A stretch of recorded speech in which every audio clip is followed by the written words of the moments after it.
a college education, like getting a Bachelor of Fine Arts, like at RISD or any school, any art school really, tells them that you have a formal education, like, and that you work hard. You know, your school tends to carry a reputation. For instance, RISD, you know, here in Rhode Island, carries a reputation of hard workers, like to the point of being unhealthy sometimes, but they certainly have a reputation of working their students hard. So, you know, the diploma, like the BFA helps, and a good portfolio, those are the things that get you your job. So, like, you have a bachelor's degree? Mm-hmm. Bachelor of Fine Arts. I don't even know how to spell that. So, what is a starting salary in this business? It's funny, I'm not really on a salary right now, but I'm moving on to a salary next.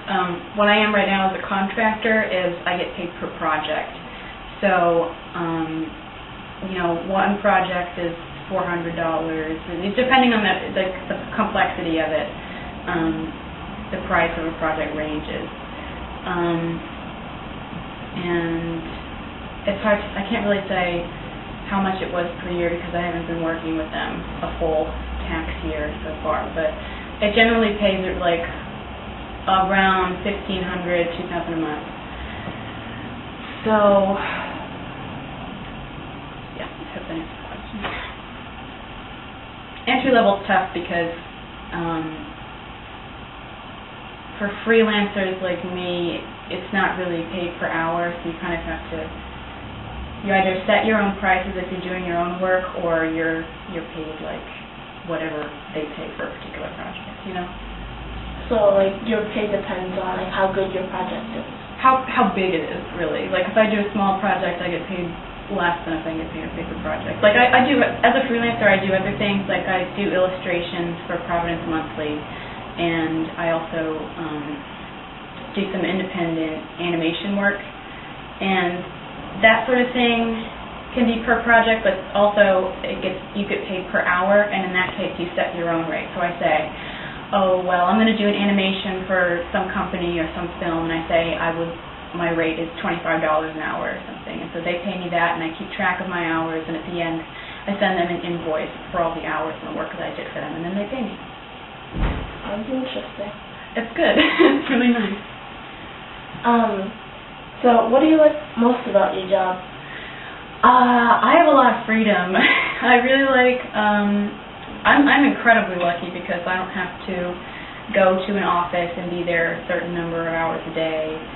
I set my own hours, and that means that I can work when it's convenient for me. So, I mean, generally I keep the same hours as people that work, you know, 9 to 5 and that sort of thing, and I work during the day.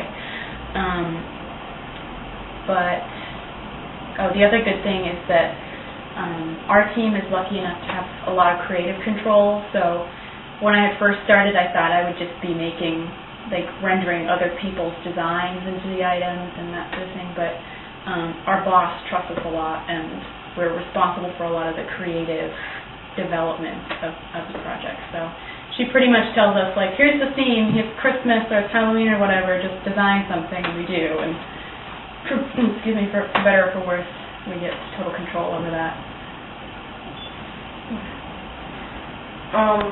What do you like the least about your job? Not working with anyone. I work at home, so I generally work by myself. Like, my other 2 roommates also have arts jobs, but they have to go to an office.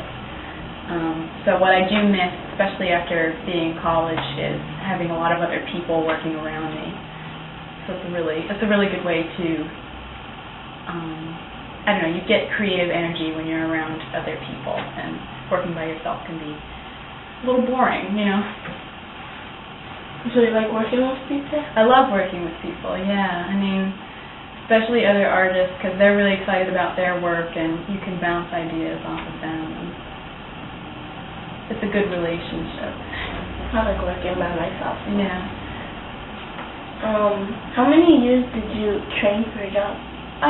Oh, that's funny. I've been going to school for art for 8 years. So I was in high school